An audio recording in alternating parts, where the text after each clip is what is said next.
Sorry guys, I had to change the time tonight. Just had to change it 15 minutes there. I wasn't even going to do it, but I was sitting there listening to the lies of Paddy Conroy in the shed. I thought, you know what? At the end of the day, he keeps mentioning my name, doesn't he? He keeps mentioning the trademark, and he knows. I mean, at the end of the day, the chat's not allowed to say it, yeah. And Al Dents, you're allowed in. I unblocked you, I believe. And I unblocked Daniel. I'll give him his proper name title. As I look him in the eyes and say that, Daniel Bell. I'll give him his title here tonight. A wee bit of the fucking what Mindy here do about me. Oh, that's creepy. So yeah, I was on it. I was listening to his live, and can everybody hear me all right first? Because I've got the headphones plumbed in. It's easier. Thumbs up. Don't suffer fools. Chelsea Dark, political bias. Rob, LJ, Rob. I don't know. Stop your barking. Hang on now, guys. I've come in on the main router. I'm just making sure I've got the right router plumbed in here. I'm on the wrong router with this one. Hang on. So I'm listening to him in a shed.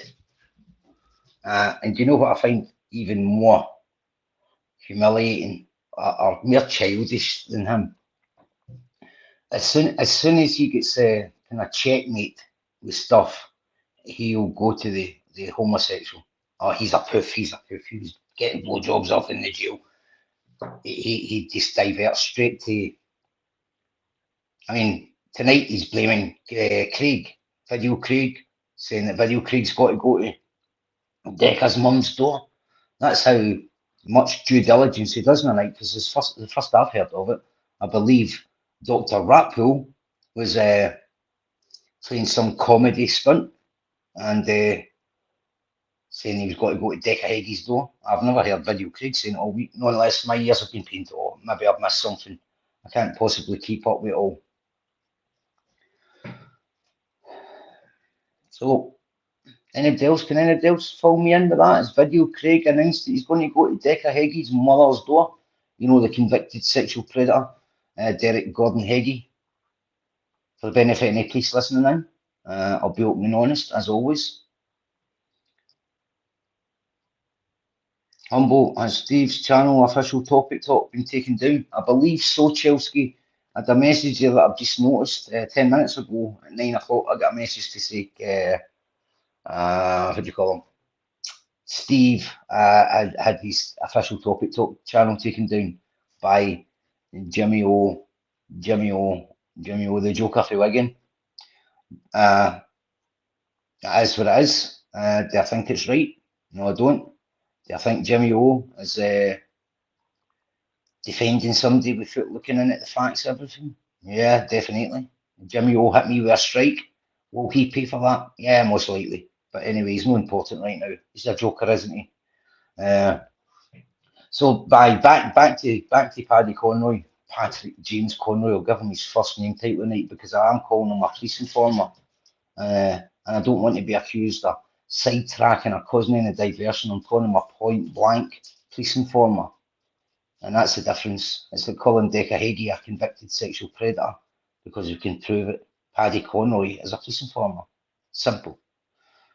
Now he maybe revert back to 2016 when he said he get non-stop. No, nothing to do with that. He's been a police informer for a long time. We've got two ways to look at this here. You've got Paddy Conroy sitting in there saying Stephen Sayers is a grass. Go and do a lie detector. Go and do a lie detector. Go and do a lie detector. Stephen Sayers goes and does a lie detector. Passed with flying colours. Every single second of it is recorded, including pre-Terry and after Terry Mullins. Now, Stephen didn't just pass a lie detector that day. He also blew out the water, what we'd call in Scotland, just blew out the water, the Clive Hindle letter that Paddy Conroy so much depends on, where Hindle, the solicitor, named DC Henderson as being Stephen Sayers' police handler. The difference there is DC Henderson doesn't exist. So, not only did Paddy Conroy do away, blow himself up, and as in the Stephen passing the lie detector test, Stephen passing that lie detector test also blew up the allegations. And we can put them to allegations until I read that out, where Hindle had said Stephen Sayers was a police informer. Now, you might ask why a solicitor would, well, to be honest, I've not checked with the Hindle. I have checked, and the DC Henderson doesn't exist. So, there's a couple of ways you can look at it there. Why would a solicitor do that? Okay. I believe it is the case when I read it out to you, because it'll give you a kind of better understanding of it now. I've been reading it, so I was hoping that a few people would be able to put the jigsaw together themselves. So I'm just going to kind of keep it straightforward and not get sidestepped and not read the chat and just stick to what I'm today here. So you've got a Hindle writing a letter on behalf of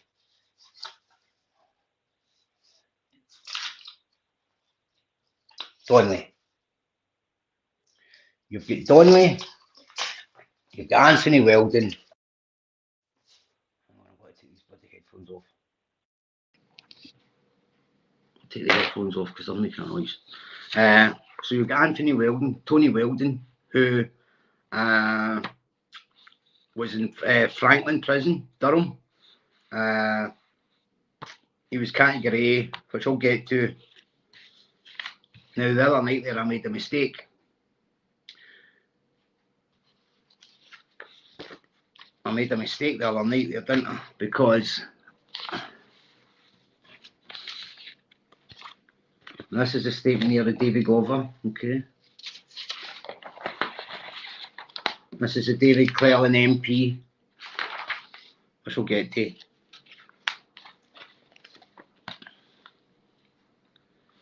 So you get Peter Logan Donnelly,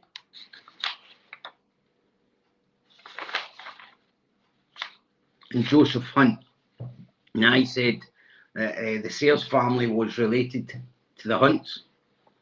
It's not, I believe it's Donnelly, their cousins, Stephen and them's cousins, with Peter Logan Donnelly.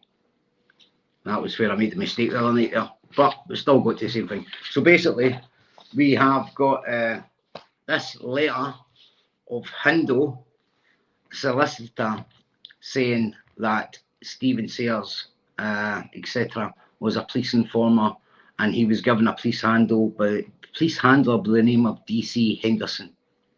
DC Henderson doesn't exist.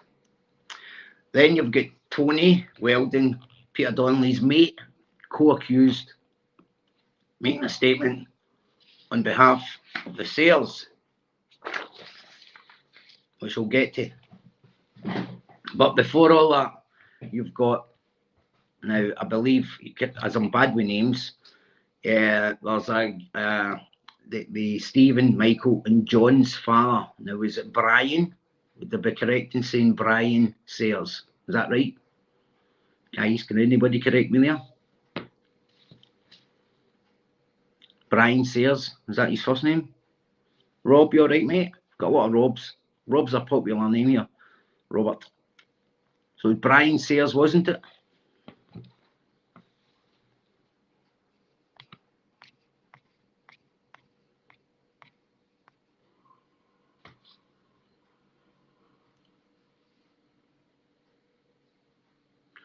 Andrea Malia, we are far from stupid. I know you're not, mate. I know you're not.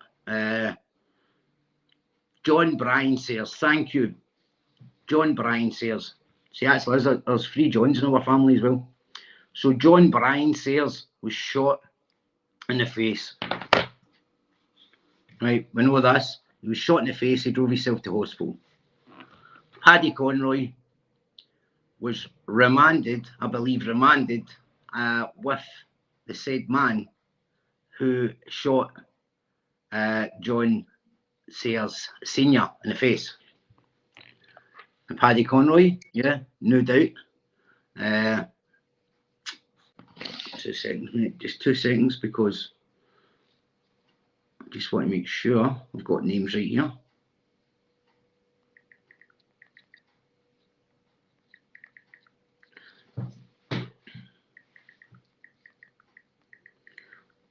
So yeah, right. So it's John Bryan Sayers, shot in the face. The man accused of shooting him in the face is in the jail. I believe to be what I've been told to be true is Paddy Conroy was put in remand beside him. Now Paddy was given it the "I am big man, I am Paddy Conroy." He said that once he got in beside him, he would be doing him. Is that not right, Barry? Paddy. So Paddy gets in beside him in the same hall as the man who's lying there, who's shot John Sayers Senior in the face.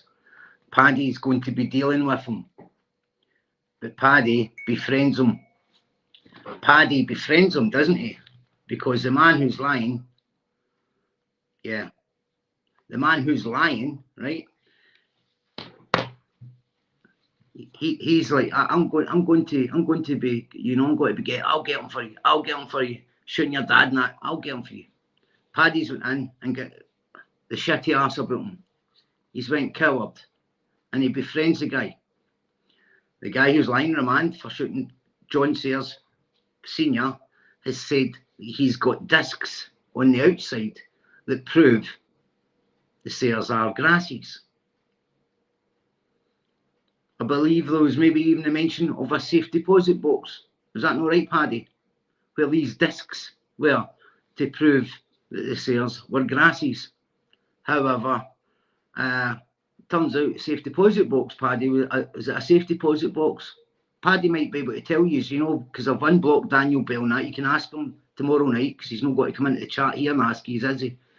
But Paddy, I believe the safety box was empty, nothing in it. But Paddy, like he'd wrote to the Masons, 40-odd Masonic temples, Paddy decides, without even checking the facts, as he's away saying Craig's going to Decker's door today or tomorrow, when Craig's not mentioned it. Paddy, instead, he goes and writes letters to everybody saying the Sayers are Grassies. I know, right, Paddy? Safe deposit box not got any discs in it. There is no discs. Somebody asked him in his chat tonight, didn't he? And he said, what discs? Exactly, Paddy, what discs? So, Paddy's already written to people, telling everybody that this Sayers family are Grassies. You know, they're Grassies. They've got police handlers. Never checked. Anyway, safe deposit box, no discs. Nothing.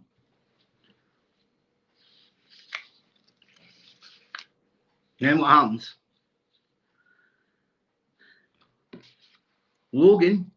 Peter Logan, whilst a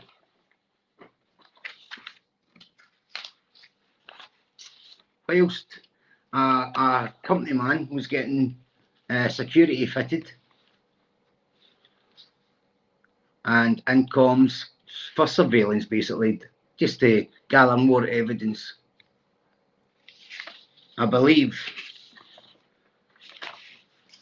Donnelly, the cousin of the Sayers, had went round and said that they were responsible for shooting his house up, the same company guy, and not to drop the charges.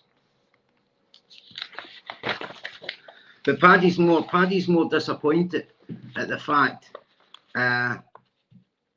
you know, it's like when I get to this letter, it all makes sense, because Paddy's more disappointed that safe deposit box with these discs he was promised before he started writing all these letters to everybody.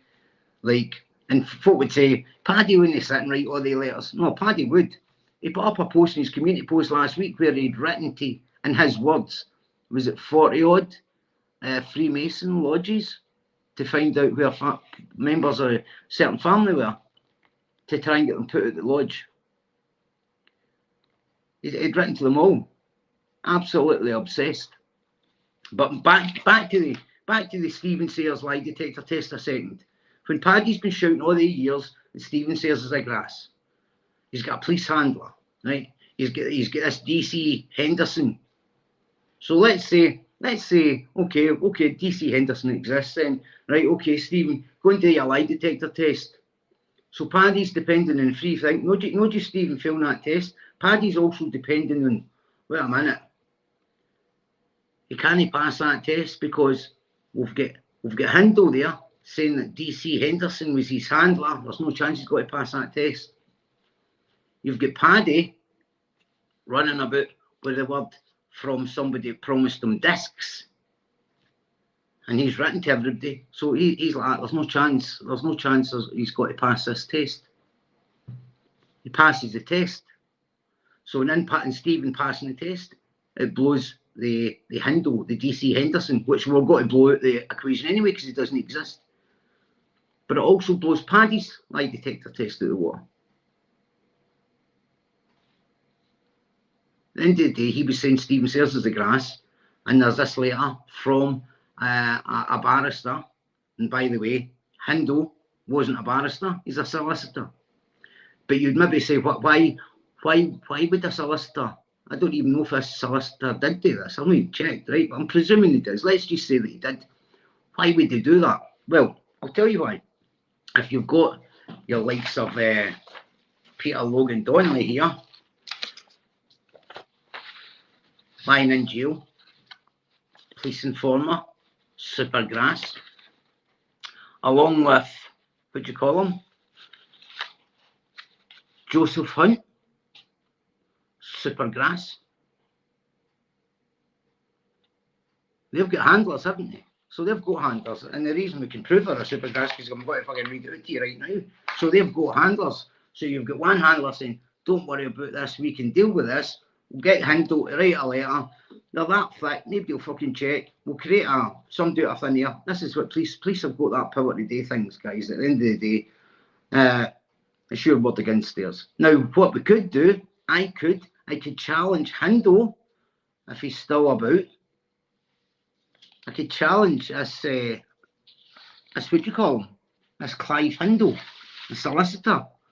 I could challenge him if he's still alive. Does anybody know if he's still alive? Because I could challenge him now by calling him and challenging him on the results of Stephen Sayers' lie detector test, because it also shows Clive Hindle, the solicitor, is lying.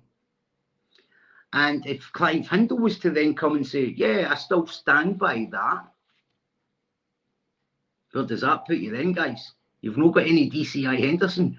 I would say there, that would look pretty good for a civil thing. I would say there, yeah, I'd say if Mr. Hindle's is still alive and been doing these kind of things, I would think a bit of coin in there on a civil thing, of course. I don't know what the years is. I don't know how long these things last.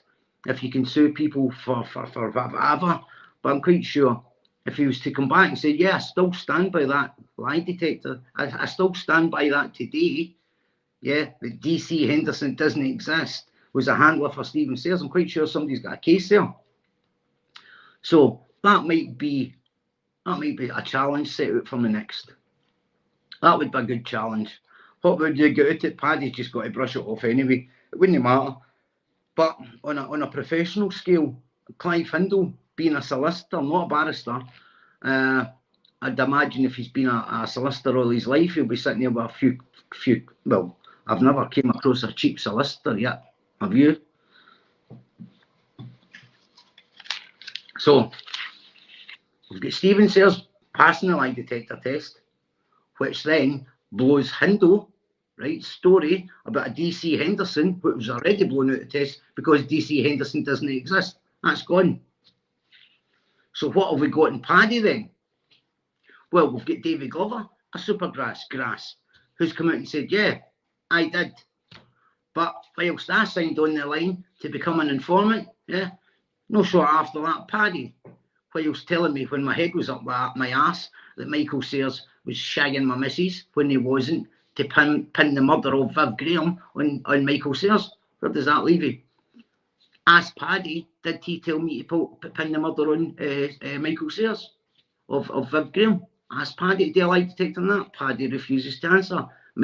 David Glover says, ask Paddy to do a lie detector test in regards to him doing a deal with Northumbria Constabulary for a reduced sentence. Paddy refuses to answer it.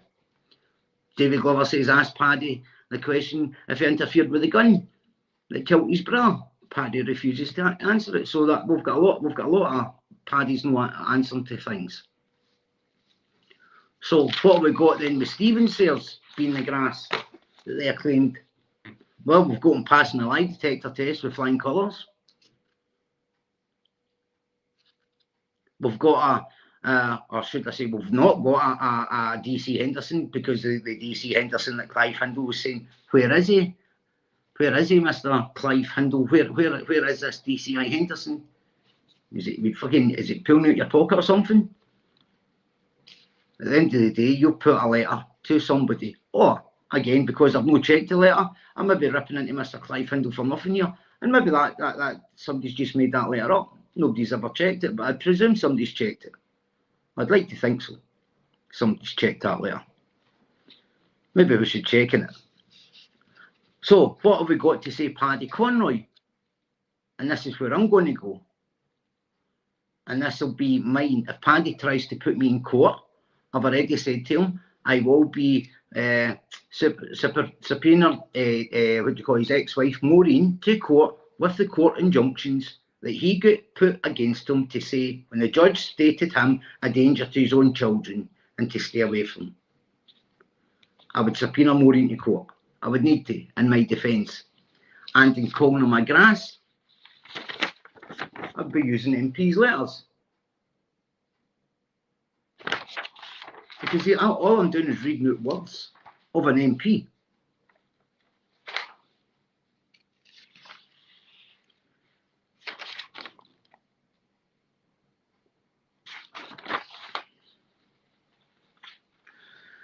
Thank you for your letter on the 12th of July. I have spoken to George Muddy about your case. As you know, as a Member of Parliament representing the area in which you live, and any action on your behalf must be of parliamentary convention be taken by him. I have, however, assured Mr. Muddy that I am happy to help and support whatever actions he considers appropriate. However, I am of course interested in the more general issues which you raise, and I have approached the Chief Constable for his comments. Yours sincerely,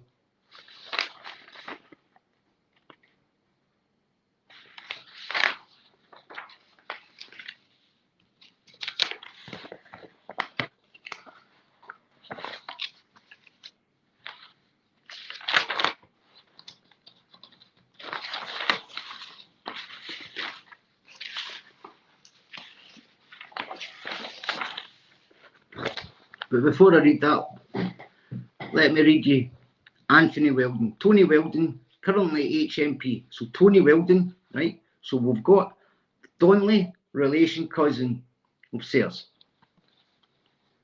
We've got Hunt, yeah? Same again. You've got Hunt getting into jail saying this family's grasses. You've got CCTV getting picked up at a company's address. You've got another one going and saying, oh, they're responsible for shooting up your house. Don't let them out. And in between all that, they're getting handled by the police. Have they got the same handler? I do not know, but I'm quite sure. I, Anthony Weldon, wish to make the following statement. I am a prisoner serving a sentence for armed robbery at HMP Frankland, Brasside, Durham. I was co-accused with Joseph Hunt. I wish to make this statement because I feel that a number of things have been said which are untrue and inaccurate, and I wish to put this right. I have detailed information, and I'm one of the few people who can do it. When I was originally arrested for armed robbery, my co-accused Joseph Hunt and I was placed into the prison in the Midlands. We were in prison. Joseph Hunt told me that Stephen Sayers and Michael Sayers had used their influence with the police to make sure that we become Category A prisoners. When you're remanded, you are normally a Category B prisoner. But if the police believe you're an escape risk or information is provided, then you can be classified as a Category high risk and this restricts your movement and placement.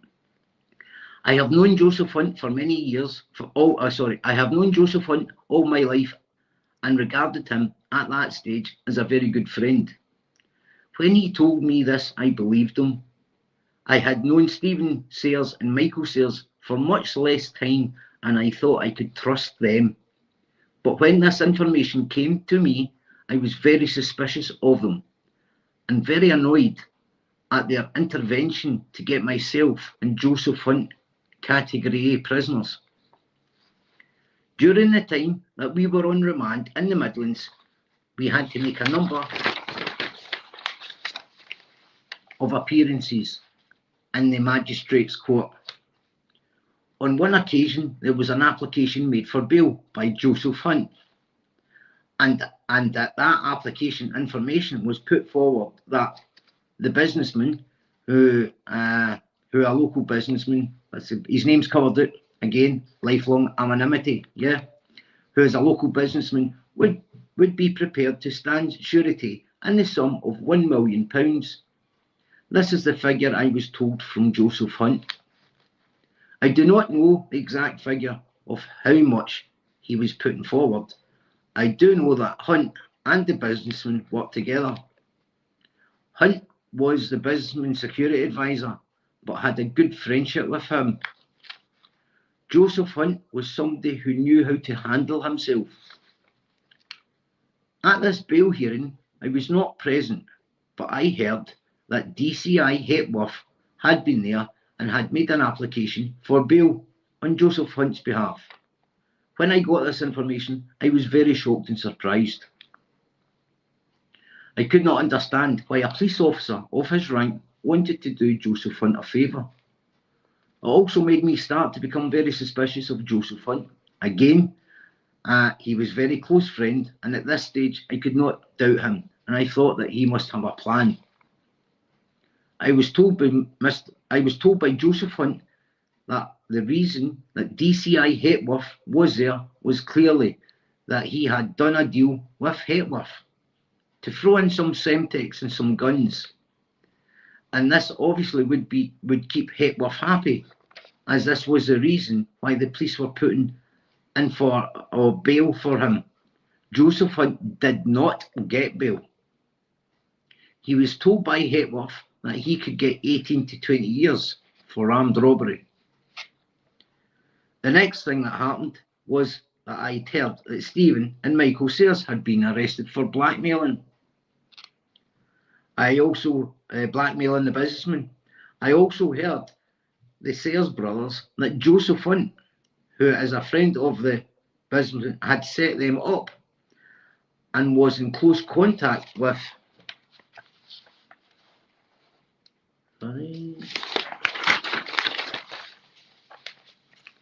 and the businessman, and was calling the shots. Hunt's friend Peter Logan Donnelly, I heard, was also involved and had actually visited the businessman on the day the telephone interception equipment had been installed into the businessman's home. Now this was when your Sayers boys are arrested, they're remanded, and this is where the businessman is for dropping the charges. And Donnelly approached him while he was getting CCTV and stuff like that fitted to his home, told him not to drop the charges. They were going away for a long time, and they said that they were responsible for shooting up the guy's house. He said, I spoke to Joseph Hunt about this, and he said that the Stephen and Michael Sayers were informants, and you cannot grass grassers. Again, I did not believe what had happened, and I was losing all my faith in Joseph Hunt. Another prisoner arrived called Bud Armstrong, and I told him about my worries. I clearly worried because Joseph Hunt was my co-accused, and if he was doing any deals with the police, it could be to my disadvantage. Bud Armstrong went to Hunt's cell and confronted him about the Sayers being informants, and within half an hour, Hunt had taken all his equipment and had gone into a segregation unit. Now, as I said to everybody the other night there, guys, if you're a grass, right, and let's say, for example, the sales were grasses at this point, right? And Joseph Hunt was telling the truth. And he had, like what Paddy was going to be putting out and all the rest of it, yeah? That man would have stayed in the wing. That man would have stayed in the wing. And the sales name would have been ruined from that day forward within a prison.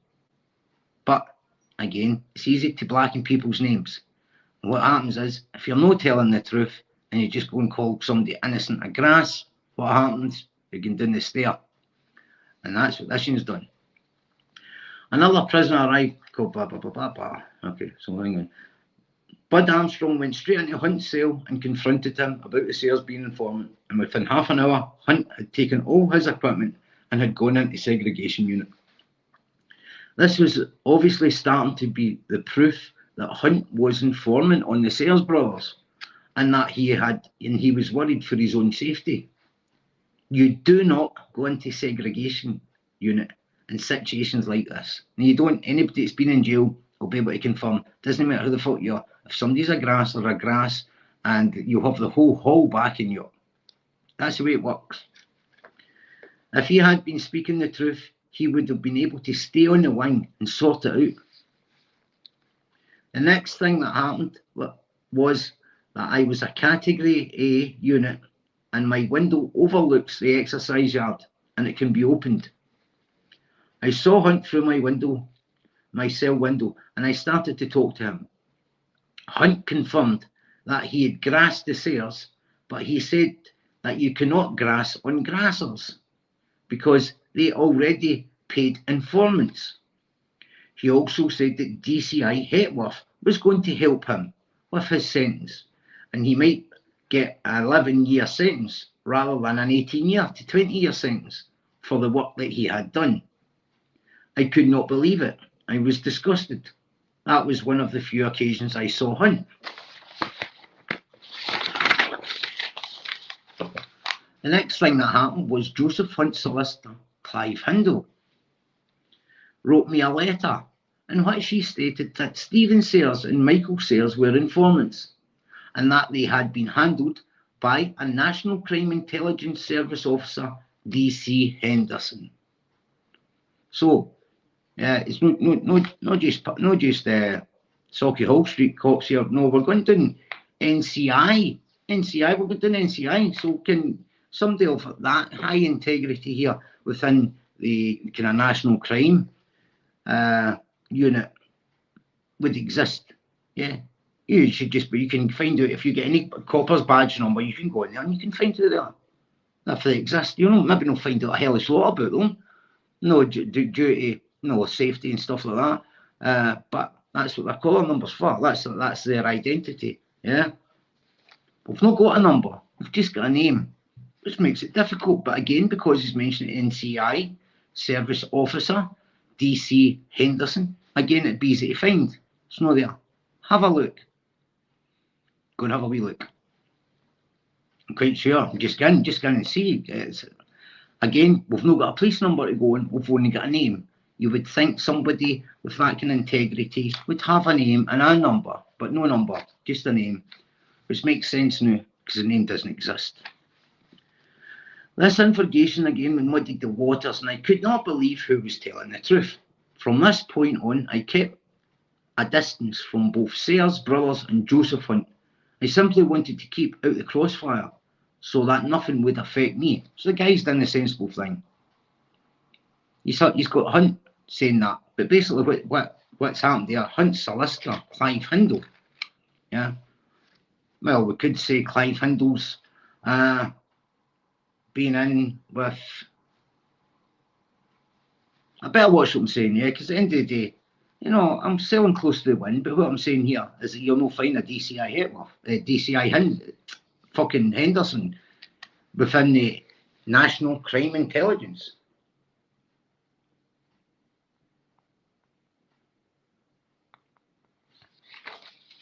So I'll put everything for all the paperwork in the link below. Go and have a wee look.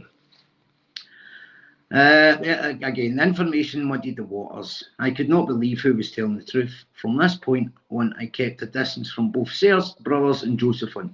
I simply wanted to keep out the crossfire so that nothing would affect me. On the day of our trial, Hunt went alone on the Monday and pleaded guilty. My barrister, John Lowy, and my QC were there, and they said they'd had his sentence reduced from 18 to 20 years to 11 years. So he got his result. Mason, yeah, he got his result. 18 to 20 years to 11 years. And this was on the information he had given, and yeah, stop it. He'd given in relation to the Sayers brothers and Hepworth. Hepworth was there. Hang on a minute.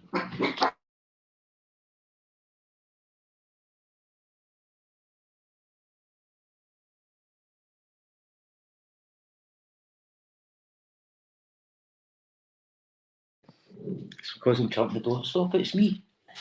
Hey.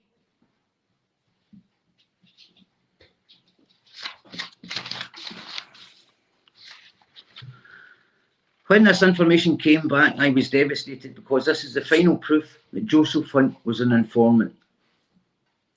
During the time when I learnt this information, to today's date, I have tried to keep my head down and keep away from trouble because I did not want to lose any chance of parole.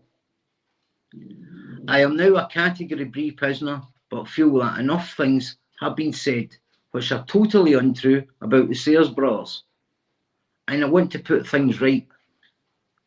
I have spoken to Stephen Sayers on a couple of occasions, but I've never told him the full story. The first time I told anyone the full story was to a solicitor, Mr. Richard Haswell, who came down to see me in Franklin Prison on the 15th of October 1998.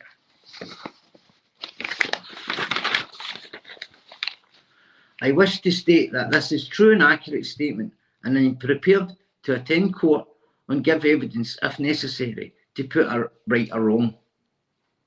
This statement consisting of 5 pages, each signed by me, is true to the best of my knowledge, and believe I make it knowing that if it is tendered in evidence, I shall be liable to prosecution. I have wilfully stated it in anything which I know to be false or do not believe it to be true. There you go.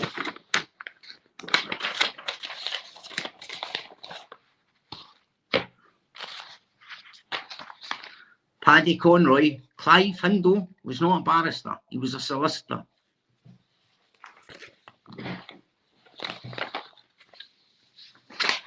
So, okay, Paddy, I'll give you that, right? Let's just say Tony Weldon. I mean, you've got to go and say, I'm just putting myself where Paddy is, and Paddy's got to say, Tony Weldon's a pal of ours. He's probably in the lodge with them. So what we'll do, we'll scrap that in it, Paddy, right? We'll just put that down. We'll give you that bit. But right now, we're sitting there, so we'll give you that, okay? We've got your lie detector pass, okay? So that's 2 things, okay? And then we've got the handle thing. So that's 3 things. So we've got the Hunt handle, David Glover. So that you've got 3 things, right? Then we take Stephen, put Stephen on the lie detector test. He passes that, right? So we'll take that away from you. Then you've got the DC Henderson saying the Sayers brothers are grasses and they're his handler for the NCI. Then we go and find out there's no such DC Henderson, so that big golden nugget, we take that away for you, which leaves your lie detector test. So we'll go to your lie detector test, and we'll go. So right now we've got, well, you've only got one thing left, the lie detector test. That's the only thing you've got left, Paddy, is your lie detector test. Okay. We've took away the DC Henderson because it was easy. It didn't exist after all these years. We've took away Stephen, no doing the lie detector test. He went and done it, he passed. So we're now down to your lie detector test. That's what you've got left. Okay. So who have we got here? Okay. We have got a David Cleland, which I read to you. MP. Okay. We're giving you back the Anthony Weldon now. We're giving you that back, so it's kind of easy because you've got your lie detector and you've got, let's say, Anthony Weldon, right? We'll just write him off just now. So you've got two things back there. Okay. Stephen's passed the lie detector test, which blows your DC at Henderson. It's hard trying to remember somebody that doesn't exist. Henderson. So that's, you know, because Stephen passing his lie detector test also blows the invisible Henderson out of the water. Okay. But we're giving you Tony back. We're giving you Tony Weldon's statement to be false. We're giving you it now because you can write that off. So we'll just go to the fucking MP's letters, because I'm quite sure, Paddy, if this MP was lying about you, you'd have the guy locked up by now. I've no doubt about that. So anyway, 21st of September 1992, a few years before, Paddy, yeah, a few years before it.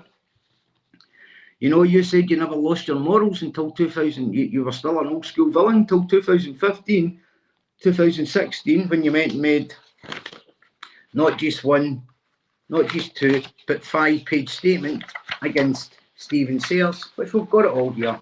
In fact, and a letter from Bill to old uncle. But anyway, Keith Felton, 21st September 1992. Keith Felton, head of Northumbria Drug Squad, obtained authority from Glover to be freed and for him to take part in an entrapment operation involving drugs. From my own records, I know that around this time, Patrick Conroy was arrested in Newcastle area and in the possession of a large quantity, kilos, of amphetamine. Several days later, Conroy was released from custody without charge. Maybe it was watered down stuff, eh? We'll give him that. Wallpaper paste. Anyway, from October, oh, it was glucose. All right, it was glucose. He'd watered it down, right? Fucking dodgy glucose. Anyway, October. Sorry, I'm just going a bit daft there, but I'll be serious, right? October 1992. From October, Glover and now Conroy, working under police supervision, took full advantage of their impunity from prosecution and embarked on a spree of shootings and committed at least 3 kidnaps involving blackmail, extortion and torture. These offences were all committed while Glover and Conroy were working under police supervision of Detective Chief Inspector Keith Felton, head of Northumbria Drug Squad. Now you're saying tonight on your live you do not like Keith Felton. I wonder why, Paddy. Anyway, March 1994, matters were finally forced to a head when the family of a young man who had been kidnapped and was being held captive until a ransom demand of £80,000 was paid, went and lodged an official complaint with the police. Conroy, Glover and Ronald Priestley of Leeds were all arrested and charged with kidnap, extortion, blackmail and torture. NB, the young man they had kidnapped was not their intended victim and was in fact the wrong man. Now I couldn't believe it. I struggle to believe that. I mean, Paddy making a mistake. Anyway, April 1994, Conroy and Glover escaped from a prison van custody in an armed ambush. And you know, guys, you know I can't resist fucking doing it because it blows my mind every time I see it. Yeah, so yeah, April 1994, Conroy and Glover escaped from a prison van custody in an armed ambush. Then in September 1994, £11 million worth of cannabis was found on board a yacht owned by Philip Berryman. In November 1995, Philip Berryman was found not guilty of importation of £11 million worth of cannabis. Berryman's defence was he was forced by threats from a gangster against the lives of his children, aged 6 and 12, to transport the drugs. The gangster was named by Berryman in court as Paddy Conroy. December 1995. At a trial of Conroy and Glover, an attempt was made to clear the public gallery of the court for evidence to be heard of Glover's role working undercover for the senior police officers. Quite clearly, this was an attempt by Northumbria Police to cover up their role in this scandal. December 9th, 1995, witnesses for the prosecution had to be placed in a witness protection scheme. They had to leave their homes, their jobs, their family and friends, and be moved into a new town, be given new identities. All this because they gave evidence against Conroy and Glover, whom were only at liberty to commit these same offences by virtue of the fact that the most serious charges had been quashed by the police, for them to work for the police under police supervision. Had Glover not brought this evidence to light, these matters would very conveniently have been covered up under the cloak of the Official Secrets Act. In respect of Ronald Priestley, Priestley is a millionaire drug dealer from Leeds who in 25th of November 1991, £600,000 worth of cocaine was found together with equipment for the manufacture of crack by police in a riverside property owned by Priestley. Priestley charged with running a crack factory. On the 9th of June 1992, Priestley gets bailed. And then March the 3rd, 1994, a mock trial was arranged for Priestley at Leeds Crown Court.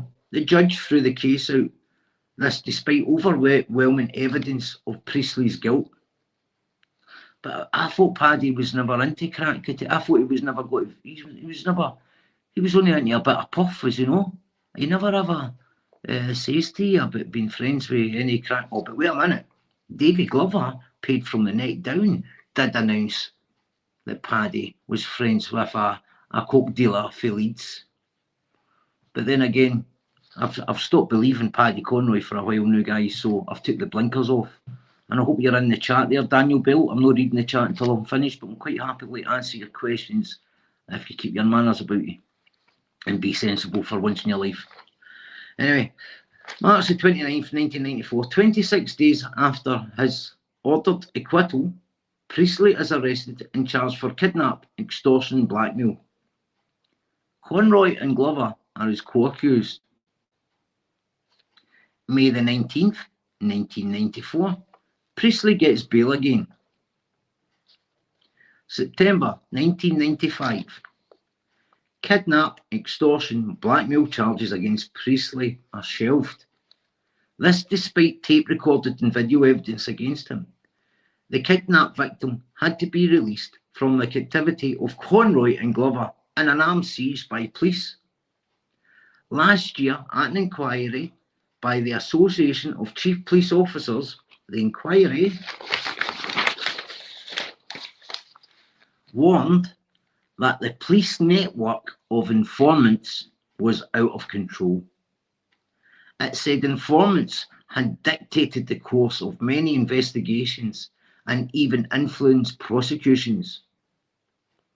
The tail is wagging the dog, said one researcher. My own grievances against Priestley, Conroy, and a David Garside are well publicised. I enclose a copy of Yorkshire on Sunday. My own MP, George Moody, has petitioned that Lord Chancellor for a judicial inquiry into my own case, which includes the matter I have relayed to you. I now have national media interest in these matters, and any support that you can give my MP, or any comments you wish to express in writing would hopefully be of great help.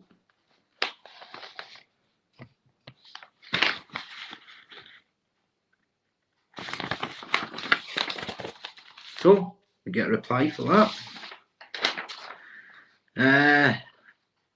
And this is from the David Cleland MP, and it's dated the 12th of July 1996. Again, the guy exists. Dear sir, furthermore to my telephone conversation with yourself, I write to clarify certain incidents which has taken place in Newcastle and its surrounding area.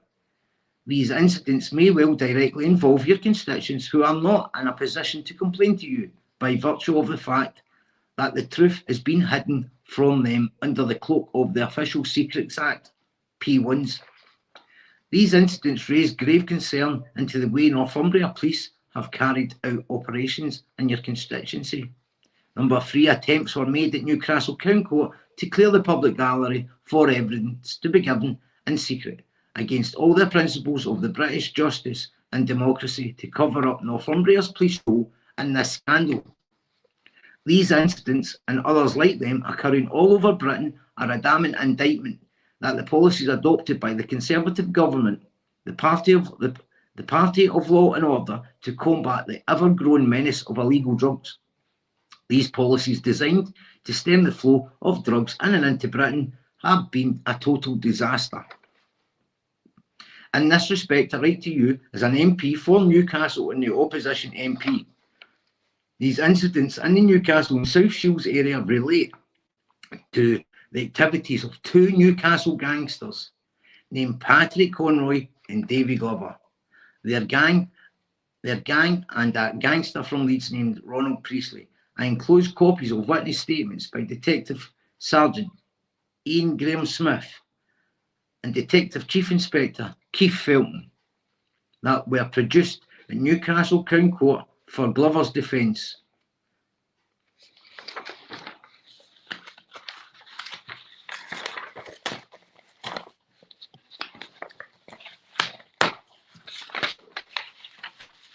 Clive Hindle was not a barrister, he was a solicitor.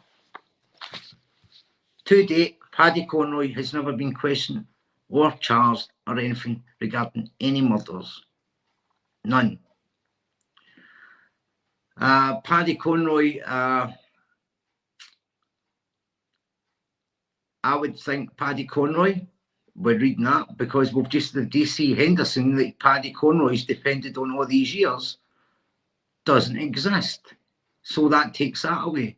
Then you've got Hepworth making deals with getting Hindle here to light a letter that nobody's going to check. Yeah, a police handler. I mean, I'd never heard of a police handler, guys, until I started watching Paddy Conroy. And honestly, I'm 47-year-old. I had never, in my entire life, and I've got a few pages in Acro, yeah, I have never heard of anybody having these police handlers. That was new to me. And obviously it's a thing, you know, obviously we knew something was happening. You know, you just, what I like to do is look at how much money was paid out to police informants in your area. That's interesting.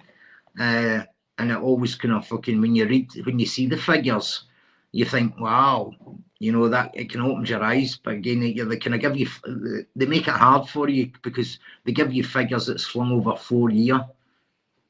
The money paid to police informants is, well, people with law-abiding citizens would say that that's working.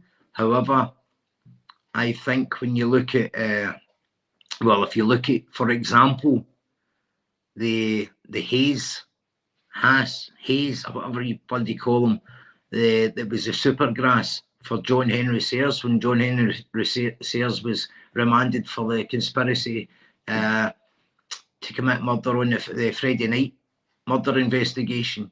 If you look at the police informer they used there, a heroin addict, yeah, somebody that's been on their tools, yeah, to be used for anybody to use you as a reliable source of information is criminal. That in itself is criminal, and I can't get my head around that. And then when you look into the inquiry of other supergrasses that's been used, i.e. the confirmed child rapist in 2017 when they paid him just under £10,000, 9,960 or something, 9,680, something along the lines. A confirmed child rapist who was paid under 10 grand of our monies to go out there, and the police force in Northumbria defended their decision to pay somebody as a police informer. I think it's absolutely scandalous itself. And any heroin addict, any ex-heroin addict will tell you that. To use any addict, never mind a heroin addict,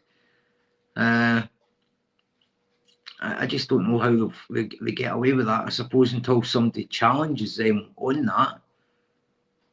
You know, they'll just, can people do as long as they keep going away with it. If you give somebody an inch, they'll take a mile. And that's a true saying. And it can kind of, I'm not tarring everybody. I've got police in my family. At the end of the day, I would never tar everybody in that. But I think, you know, Paddy Conroy keeps reverting to Masonics and conspiracy. Well, here you go. Here's one fact. I do not know if Keith Felton's a Mason. I do not care. It's irrelevant at this point in time. And if there was any conspiracy there, the first thing, if you're going to go in Paddy Conroy's way of conspiracies on Masonic Masons and Masonic temples, the first thing I would be doing is finding out if Keith Felton was a Freemason. I mean, it makes sense, doesn't it? It's nothing about that. I mean, it's irrelevant whether Keith Felton is a Freemason or not. And then you've got Paddy Conroy. People are saying, what's this Don Graham's farm all about? Well, here you go. Nobody has got a fucking clue what Don Graham's farm is. The only person that seems to know a lot about Don Graham's farm is Paddy Conroy. Anybody else in that era and who knows, never had heard of him. Half of them never had heard of him until Paddy started rattling on. The only person that seems to know a lot about Don Graham and his farm is Paddy Conroy. How? I don't know. You need to ask Paddy that. It's like the fallout with Fergo and Gary Furby. Nothing to do with us. Just try to keep the peace. Not because they're Masons or nothing. Fergo, I don't believe Fergo is a Mason. I've never actually asked the guy. But there's nothing to do with that. Paddy thinks it's because it's all Masons that, you know, that's how they're no wearing it. It's not to do with that, Paddy. It's just people having a bit of respect for somebody's, but both sides of the fence, and don't want to create a shitstorm there. Nothing to do with Masons, mate.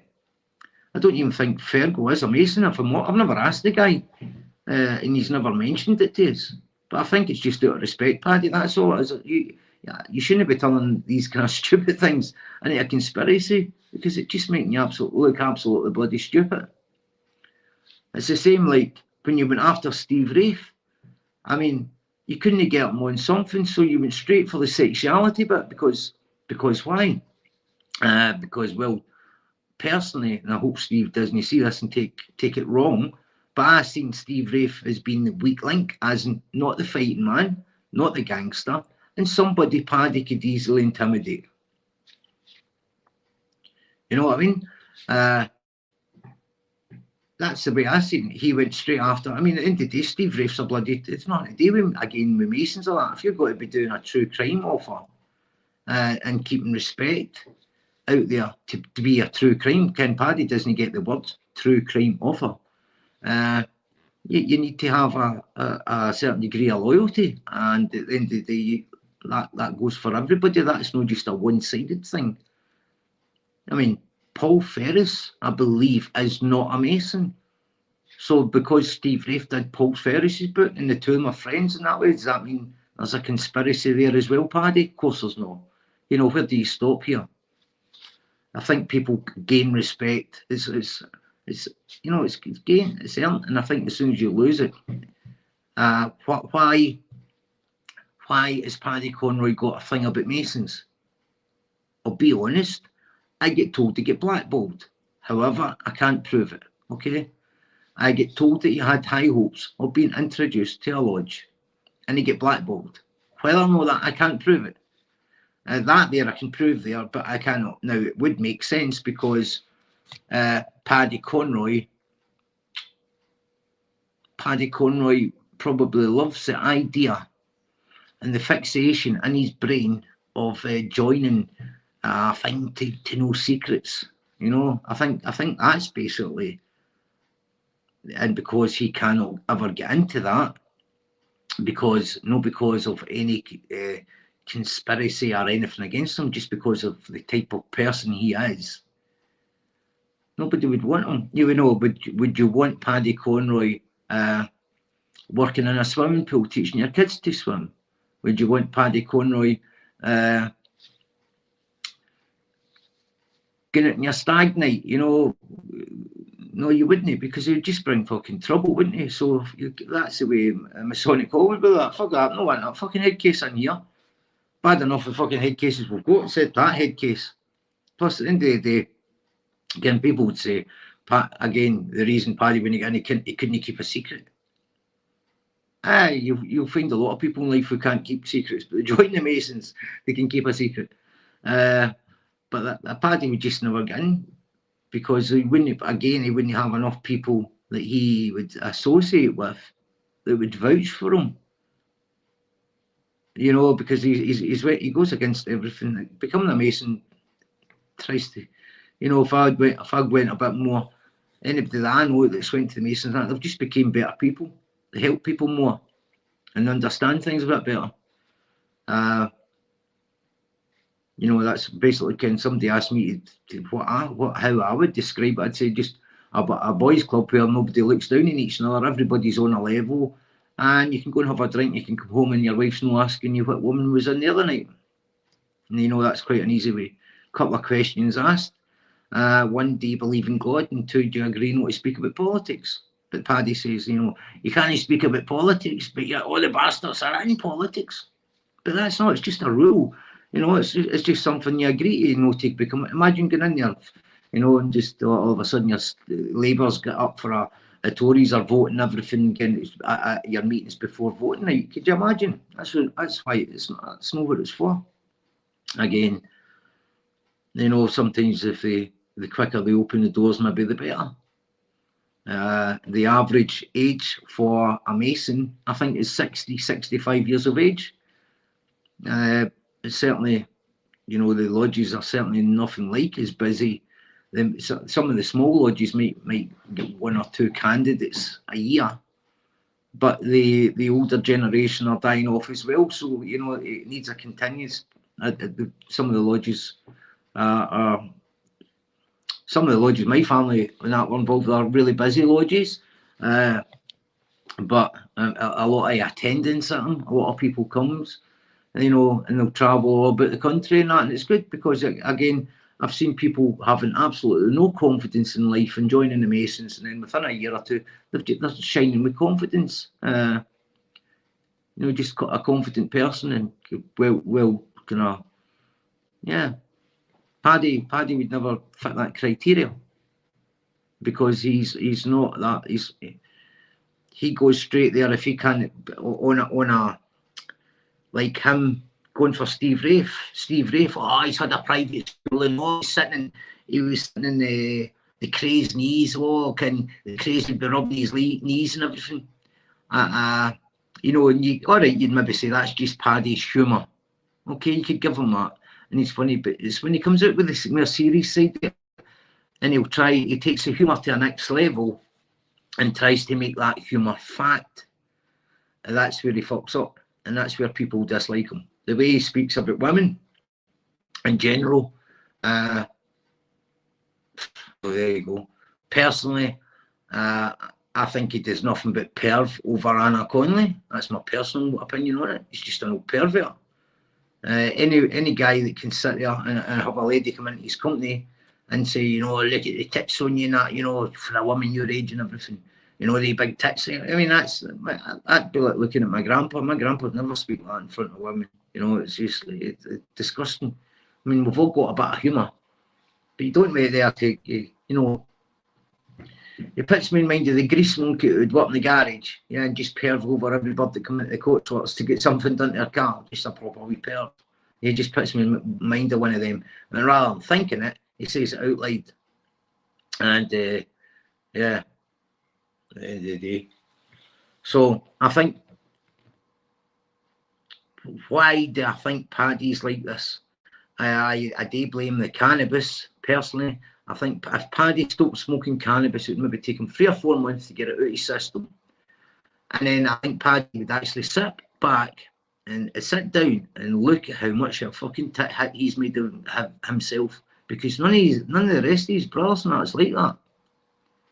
I can't find anybody who's got a bad word to say about Michael, not as in respect and the criminal side of things. I mean, none of them. I can't find anybody who's getting. I mean, I was speaking to somebody there who knew Neil very well, female, and you know, like Paddy, you're an embarrassment to your brothers, eh? I mean, that there, I'm going to hurt you with putting that up there. As you said, in the name of my father. Now, Paddy, I can't see how your father brought up you, all you boys and that, yeah? And I can't see why you're the only one that turned out like that. Why? I do not know. I do not know. You moved in with Davy Glover for years, didn't you?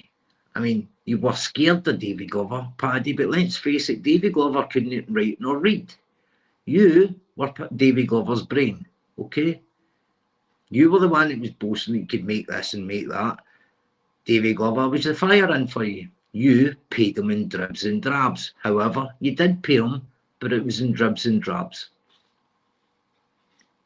Whilst Davy Glover was having a breakdown, Paddy, you started telling Davy Glover to pin the murder of Viv Graham on Michael Sayers. Davy was saying no, and you're saying, what? You try to tell me he's no up there fucking your wife right now and you're laying here? And they were the words you said to him, Paddy. And I believe, guy, yeah, and folk could say, oh, but you're signing up for another Supergrass, you're calling folk grass. No, listen, at the end of the day, the guy's admitted what he's done. We're trying to get to the bottom of something here. So we just to admonish everything else that doesn't fit in. David Glover said, I put my hands up. It's there. But I'm not the only person. Paddy done the deal as well. And I believe that because I don't believe for one fucking minute that David Glover was put in charge of that operation to bring the drugs back in that boat, Paddy.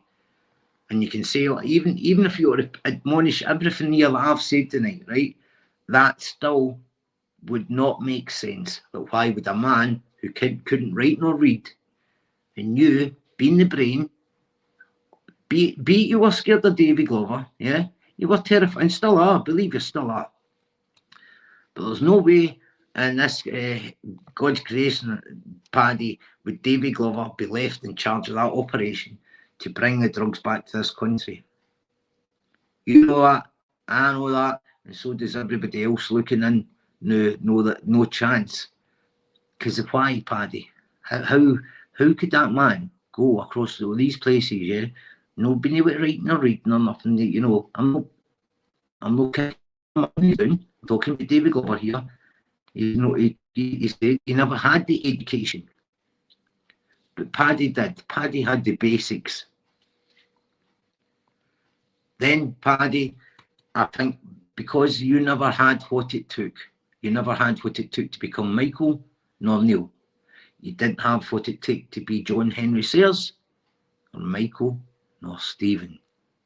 You wanted fit in somewhere, you wanted recognition, Paddy, but you just didn't have it. And when no having it, you flung the bully techniques out, and you got people to bully people, Paddy. Yeah, let's be honest. Let's be honest, Paddy. You wanted to be in amongst it, but when your people started, you could easily intimidate into doing things. When they started getting locked up and all the rest of it, you were left with fucking nobody, Paddy. And you were away there taking Monday books off single mothers on the double bubble and no pain, get your Wendy's fucking put in status. That's the status you were at. You're just a bully.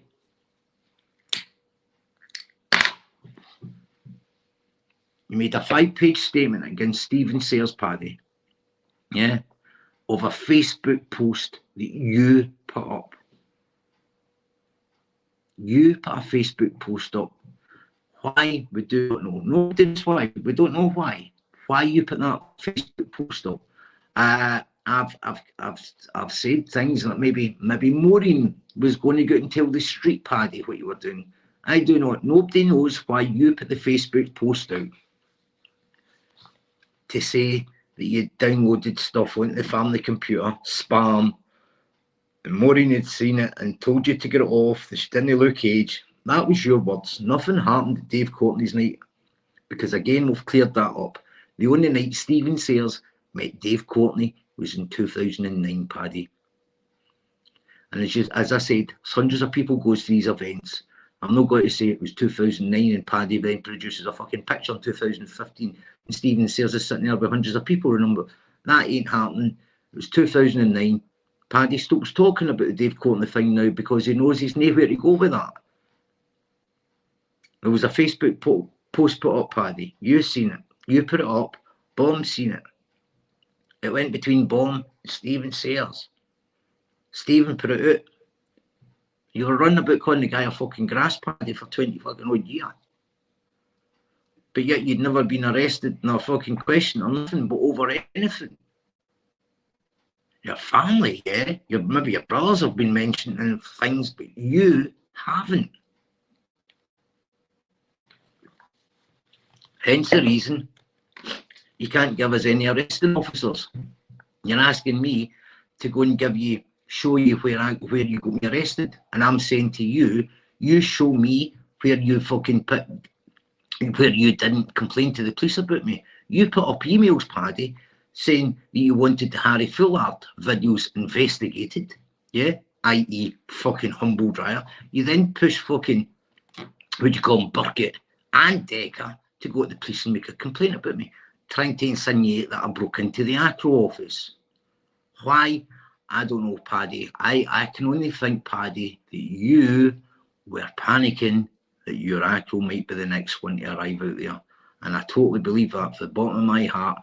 You were terrified that your ACRO might arrive out there for everybody to see and to see the negotiations and all the rest of it, Paddy. I think that's where you thought, you know what, I'm going to put a fucking stop to this and do it a Conroy way of getting it rid of it. And I told you, Paddy, with no interest in your ACRO. Personally, I had no interest in your ACRO. I think Andrew Goyne and people like that were going after you for it, but personally, I had none. At the end of the day, I don't need to see your ACRO to decide you're a grass.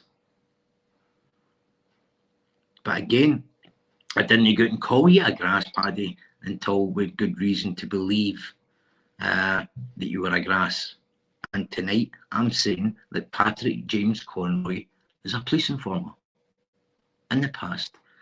And are you still doing it now? Yeah. Once a grass, always a grass, Paddy. So, as I've said, try and land me in court for anything like that. I will subpoena your ex-wife Maureen and your court injunction where the judge stated you to be a danger around your own children. I will subpoena that to court, which will cover then where your computer, where it was mentioned about the child abuse on your computer. That will be also read out in court. And we can also get back to the David Cleland MP letters. And yeah, and I'm quite sure a court would even look into DC Henderson's non-existence. So, Paddy, a bit like Decahegi, if I ended up in court for reading out a convicted sexual predator, who I believe as the police would call him a significant risk to women and children, getting people like myself arrested, Paddy, and i.e. Decahegi and i.e. Burkett, whether it be a close or not, I would be walking, okay? And that'd be nothing to do with Masons, Paddy, that's just common sense. So I'm going to have a wee look at the comments now, guys. Sorry, I went on a wee rant there. I was going to read out Paddy's 5-page statement, right, that he made, but I don't think I need to. I don't think I need to. go and read any 5-page statement that he made regarding Stephen Sayers and nonsing him off. Because there's too many similarities in how Danny Christie gets set up with Decca Hagee to what Paddy done with Stephen Sayers. There's too many similarities. Goading people into, you know, and then at the same time, I mean, this is bull at the court to see Stephen Sayers when he pled guilty. I said bull at the court. It was the same. It was the same when Michael and that were lying behind in court, and Paddy knew that the handle, you know, the invisible copper. Paddy knew they weren't getting bail. Paddy knew the guy wasn't dropping the charges for the businessman that Paddy keeps mentioning his name, even though the guy's got lifelong anonymity. Paddy shouting at the screen, get it up, your life sentence, get it up, you. Just like he was doing with Cookie. I feel sorry for Cookie. Also feel sorry for Anna Conley, because Anna Conley was totally washed away there by Paddy and his dirty, dirty fingers. Whether I know Anna did make a complaint, Paddy was getting Anna to make a complaint. He was trying to get Anna to make a complaint to the probation officer. Whether or not he did that, but Anna, see, at the end of the day, the only person who won out of that was Paddy. The only person that won out of that was Paddy, because think where it would be now. Cookie would have went and done his lie detector test, Cookie would have went and done that lie detector test, Anna, and I would be sitting here going, Paddy, come on then, what's wrong with this week? Or your hernia playing up, or you've got the flu, or you've got COVID. That's where we'd be right now. If Cookie hadn't got recalled, he'd have went and done that lie detector test. And how do I know all this? Because it didn't take me long finding out. Getting Cookie locked up. Paddy, you've got Cookie locked up, right? He's away there over Christmas. He's recalled on a life licence, right? You can judge all you want in that, Paddy, but listen, your hands are not clean, are they? Yeah? Anybody that's not went out and, you know, my law-abiding citizen can point their fingers at Cookie. However, you can't, Paddy. And it was all right when Cookie was up in your shed, Paddy, fighting the Paddy war. Yeah? But the boy realised you're just got to get him into trouble, wouldn't you? And he thought, fuck, some out. And Paddy then turned into, Cookie was giving blowjobs in jail. Just like you were saying about John Sayers the other night there. You said, Paddy, John Sayers was getting young boys to give him blowjobs and that for quite a bit of dope, and ball. Aye. You're a liar, Paddy. What happened was you were doing it in a shower block that morning, the big fella cracked you right in the chin, lifted you up off your feet, yeah? Forget the slippy floor, Paddy. You get lifted, okay? You get lifted and you get back up. And don't try and tell us that you, just got on top of him and started knocking fuck him. That didn't happen. That didn't happen. That's when you decided probably to jump into the cubicle and empty your bowels. Again, Paddy just to the, he's a poof, he's this, he's that. Be straight for the sexuality, Steve Rafe's gay, sorting Ronnie Cray's knee. You forget to tell everybody, Paddy, you were up fucking, what knee did you sit on if that's the case? Because you were up visiting him as well, didn't you? But you didn't expect people to find out about that. You're away slagging Steve Rafe. Why? Because you were jealous. Steve Rafe back then to meet Ronnie Cray and them would be fucking legendary, right? And to get the chance of making a lot of money, and which he did, for not just them, for himself as a young boy, with a private education, yeah? I bet you wish you had that private education, Paddy. Imagine you going to an old girls' school, though, yeah? Could you imagine Paddy going to an old girls' school? Oof. Yeah, talking about girls, Paddy, where's your wife? Not your first one, we know about her. Your second one. I mean, I take it you got the I man, the yes man staying back up with you in the farm, or should they call it the jungle? The yes man staying back with you again. Jump how high, Paddy? Pick up the dog shit, Bull. Aye. Aye, Bull. Aye. Is that no right, Bull? Aye. Where were you, Bull, that night? We get news of it. I was up the stairs. No, you weren't up the fucking stairs. There's no fucking phone up the stairs. Oh, right, fucking calm down, Paddy. Right, where were you then? Well, I was upstairs. No, you couldn't have been upstairs. There was no fucking phone upstairs. This is a murder inquiry. You need to get your story right. That's the words you were shouting.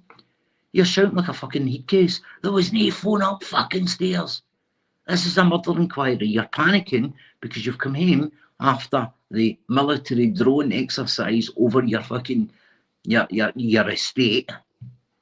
You've come home panicking and switched that computer on, and you spouted a lot of things that you didn't mean to spout. Just like when you were on Wheezy's podcast that's available in Odyssey. Over in America, yeah, it's available in Odyssey, where Paddy said, the day I sacrificed my life to get a reduced sentence, it rolled off your tongue because you were excited.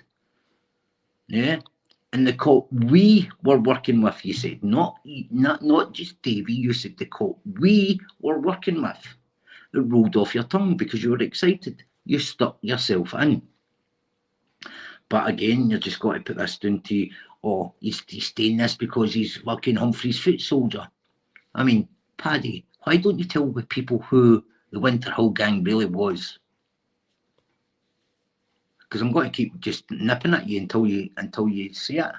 I'm not going to be a grass, but I'm going to keep nipping at you because you're going to get excited anytime soon. So you know. I mean, after you get rolled over for here, Paddy, right? So even if you're saying a night after he's got turned out at the Oz, right? You knew then, so but you went back and worked with them. You went back and worked with active police informers. You knew when you got turned out at fucking Oz.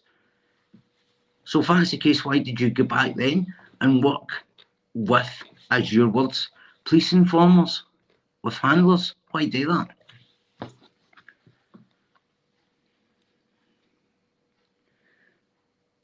Why do that, Paddy? And why, then the invisible gun? Your brother Neil gets shot, his life gone. Potential murder investigation sitting right in front of police officers and firemen. Bill's panicking. All he's seen was seagulls, he states. I've heard of stars, but I've never heard of seagulls. Okay. I can remember seagulls. Can run about in circles, seagulls. But the gun disappears, Paddy. Bill gets taken down to the cop shop, and Bill refuses to speak until he speaks to Paddy.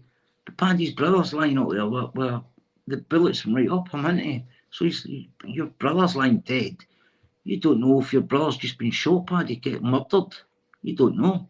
As you said, Bill's a bit of a mad bastard and he starts, isn't he? Bullshit. Anyway, bullshit goes on to Donald McIntyre there, and again, because he told me he's got to shoot me, so I said he'll be back in 10 minutes, something, and I shot him, and his legs fell off. No, you shot the fucking floor, and it rebounded and hit the fucking Billy Thompson in the legs. Fact. But again, Paddy, that night in the shed, when you were panicking because you didn't know if the cops was coming for you, because Bill had just got out and allegedly stabbed tyres and didn't care if he'd fucking knocked the windscreen out with a spade or a hammer. And the car was stuck down at the bridge. And then you started talking about the night with Graham, and you know, when the news come in and Bill said I was up the stairs. No, you fucking weren't up the stairs because there was no fucking phone up the stairs when the phone come in. Where were you? And you said, no, you're right, there wasn't a phone up the stairs, but when it came in, it was up. No, you fucking weren't up the stairs. Bill's trying to tell you he was up the stairs. You're trying to say, no, he fucking wasn't. You were saying it's a murder investigation, you need to get your story right. Why would you need to get a story right after all these years? Why? Why would you need to get a story right, Paddy, after all these years? Yeah? But anyway. There you go. There. This is him. This is him, right? The day after Stephen Sayers gets convicted of malicious communications, okay? 2-page letter there, okay? Hand delivered by bullshit on the right hand side to an old uncle, yeah? To an old uncle. Whilst bullshit is sitting. Where are you, Bill? Where are you? I'm just looking for you now, Bill. Bill is there the day before, yeah? But on this letter, I've got to read that out. This is what he does. So he just put a man in court for months and a half, in his way of putting it. Okay. The man's pled guilty to it. Okay. Well, shithead. £100 fine. Not bad for you. One of your street dealers will make that up. At least it's now known amongst the boys you're a police grass. Can you explain to me, Paddy, how you work that out? Yeah? Because we're just dealing with this here, aren't we? We're just dealing with this case. Bill's there, yeah? Stephen Sayers has pleaded guilty, and the following day you hand deliver this to an old uncle. Well, shithead, £100 fine, not bad for you. One of your street dealers will make this up. At least it's now known amongst the boys that you're a police grass. I hope your neighbours are now aware of this. No doubt you will be grassing one or two of your main dealers up to the police to keep them off you and John's back. So I can tell snideness, Paddy, a mile away, right? Because I've been surrounded with snide bastards like you all my life. And I can tell just with that there that you've probably went and fired a couple of fucking names in, you know, and probably got somebody to drop a wee seed somewhere. Aye, they say us boys will fucking grass them in, they're grassing me in the court this week to get out your own shit here. Right? I can fucking read snideness a mile away. And just snide. No doubt you will be grassing one or two of your main dealers up to the police to keep them off you and John's back. But you're horribly, your family are now known for this. As the truth is now coming out, you and John never get your hands dirty, as you just use people for your own ends. Howard Mills, the boxer, and Freddie Knight are the best examples. Your John used mug to do the deed. Your John used mug punters or something to do the deed. Right, he just sat back and let them take the rap. It shows something you are. Never mind, it's all coming out now, and you and John's reputation is now shit amongst the boys. All the best. The Bull sends his regards. Paddy C.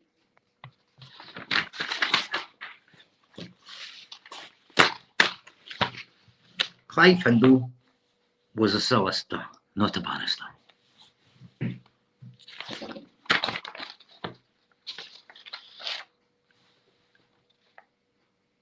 Pleaded guilty to conspiracy, blackmail, allowing a man to make threats on his behalf. The guidelines for the crime for Stephen Sayers was between 3 and 4 and 5 to 6 at a trial, Paddy. How does the grass get 10 and 11 year? Yeah, 3 and 4 times over the fucking guidelines, and you get the audacity to come and call somebody a grass when I've just took your lie detector away, your invisible copper that was never on, it never existed. Your story about the night that the news came in about Viv Graham. I mean, what about Viv Graham walking onto Durham, Paddy? Was it 1989, was it?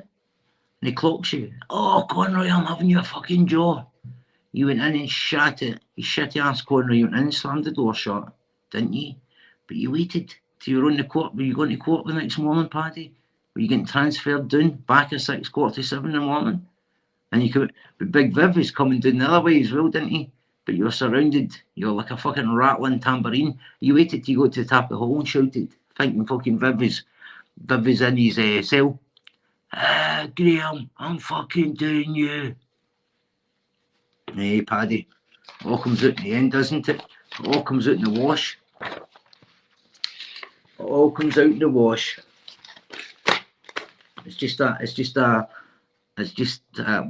Paddy, you know what's going to happen, don't you? Because you're not going to do anything for Anna, are you? It's impossible for you to help Anna, Paddy, and you know what I say when I mean that, don't you? Or you know what I mean when I say that you cannot, well, you can help Anna Conroy, Paddy. You can, but you're not going to, are you? And a reason, everybody knows the reason, don't you? Everybody knows the reason why you're not going to help her. Because your hands are covered in shite. You've never been arrested or blamed for fucking anything. What you did there is you went and sold your soul to the fucking devil. Yeah? You went and sold your soul, and you've been riddled with guilt and jealousy ever since. Now you can go and get Sammy the liar on tomorrow night. I hope Sammy Lee hears this, Sammy, and I hope you go on to Paddy Conroy's and Paddy Conroy gives you a stage.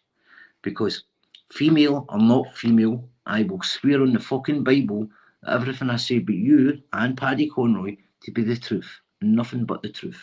Yeah?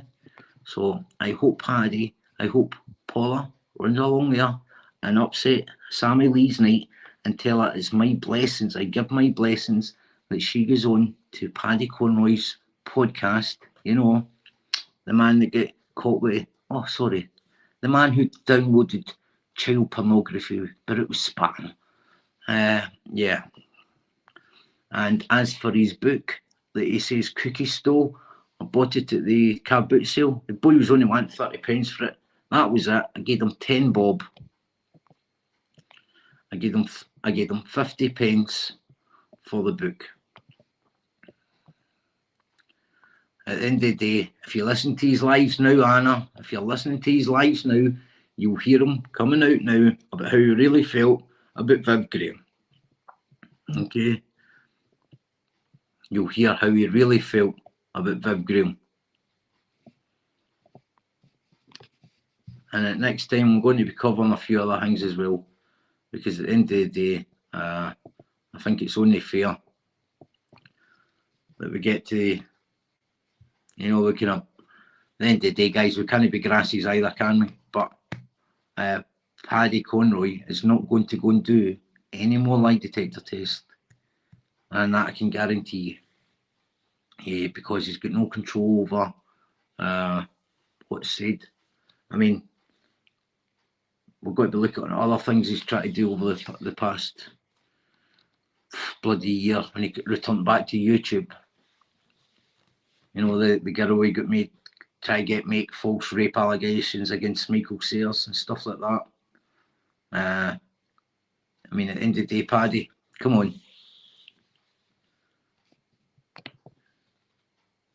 You're saying, how could I support this rapist, Paddy? Here I am with the biggest rapist. Yeah, there's a man there with his family, Paddy. Yeah, and a family picture, and he was wrongly accused of it. Paddy, there's none of you with your kids now. That man's still with his family and kids. Where's yours?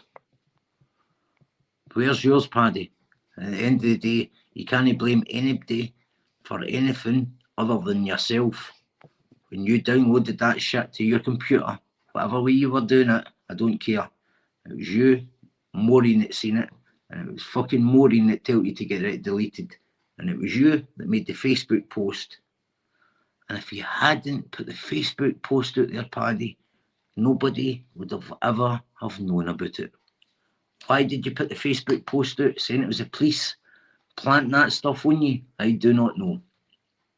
I haven't got a clue why you done that. Maybe we don't know what was going on behind closed doors. Maybe Maureen had threatened to do something. I don't know. Maybe she'd threatened to phone the police. We don't know. But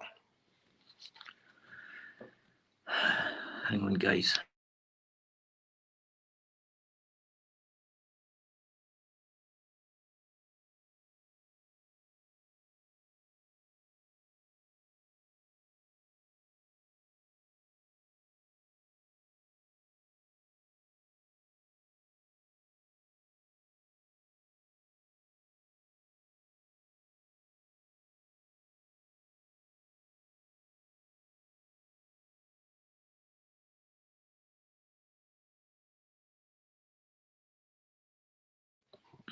That's about all I can say tonight, guys. At the end of the day, Paddy said he's been blamed for all these things. He's never been arrested, questioned, or fucking charged for anything. You know, it's like he was just a bully. He continues to be a bully, but he's also a grass. He's a police informer. Simple. At the end of the day, if he wasn't a police informer, he would take that test that David Glover put to him before that paperwork, before I get my eyes on that paperwork. Because at the end of the day, if he wasn't, he'd have been jumping at it. It was even if all he had to do was turn up at it. 3 questions. And he wouldn't. He just blanked it. He just blanked it. At the end of the day, he said that if Cookie done a lie detector test, he would do it. Cookie get recalled. Well, it shouldn't have stopped Paddy doing it, should it? Again, Paddy blanks it. He's not got to do any lie detector test for Anna or for anybody. What he might do, he might string you all along for another year when everybody buys him coffees to buy money to put into his farm, to do his farm up. He might do that because a lot of people, if you get 400, 500, 600, 700, 800 people in your chat tonight, and even 3% of them buying your coffee, you know, it doesn't take you long to get a few slates bought. But again, Paddy, I'm going to start reading out wee bits, wee chapters from the name of the father. In fact, I think that's actually Mike. That's Stephen, isn't it? That's Stephen. That's Stephen, Paddy. That's who you always wanted to be. You wanted to be Stephen, looking up to Big Brother John, yeah? And there's John, Viv. How's that in the middle there? That's Viv in the middle, isn't it, guys? You can name them left to right if you want, whoever wins.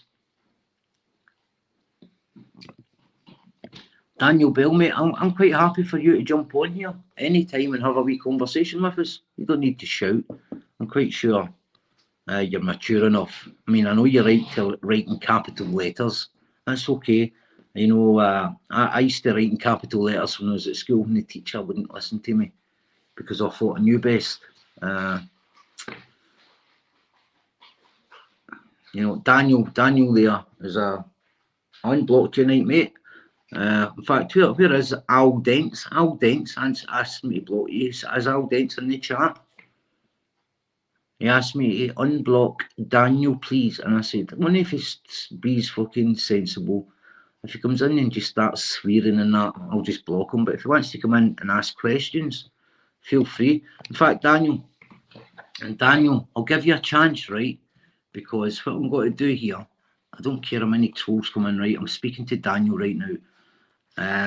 Paddy, if you want to kind of come off your main account or your sock account, unblock me. You can come in here and you can comment. No bother, mate. I'll not stop you, Paddy. I will never stop you commenting on my channel.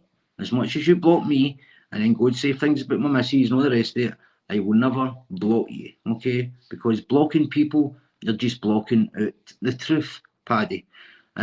Like I have never blocked Decca Hagee, ever. I've offered them on many a time. I've got nothing to hide, and he just blanks me.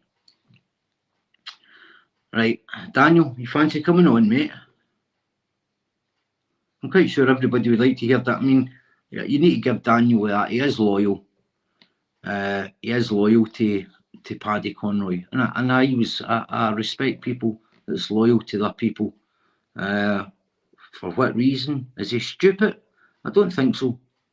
Maybe Daniel's got something else. You know, I was reading Operation Insight, Daniel. I don't know if you've read it, and I see there's a lot of bells mentioned, but I'll tell you whose name was never mentioned in 100 odd pages there, Daniel. And do you know whose name was never mentioned in Operation Insight? Guess. Paddy Conroy's. I can't see his name mentioned once. His brothers, yeah, but I cannot see Paddy Conroy mentioned in Operation Insight. And in fact, if you want after this, Daniel, what I'll do is in the description, I'll leave every single page There's a lot of reading in it. It'll take you a couple of nights, and I'll leave you, and you can go and read it all yourself, and you tell me where I have missed. And I'm not the best of readers, right? But maybe you could help me by going and reading it and telling me if I've missed Paddy Conroy's name, because I can't see him ever mentioned in Operation Insight, mate. Not once. Not once, Daniel. But I mean, if you want to come on and talk about it, I'm quite happy to do that. I'm quite happy to bring you on. No shouting and swearing. In fact, I mean, I'm quite sure the other night there, I could give you a wee job, Daniel, this week. I can send you the link to the Operation Insight paperwork, and maybe you can help me as well. Bear in mind, it's NCI. We've not got a lot to go on. We've only got a name, and it's an alleged officer who worked for the NCI. Yeah, we've not got a number, which I find strange, because every policeman's got a number. But maybe, can you get this one, please, Daniel? Thank you very much. Maybe Daniel's son can maybe help me find the invisible Henderson. I mean, I'd really appreciate the help, because my eyes are going boggly. I'll soon be wearing a fucking patch in my eye because I'm losing sight.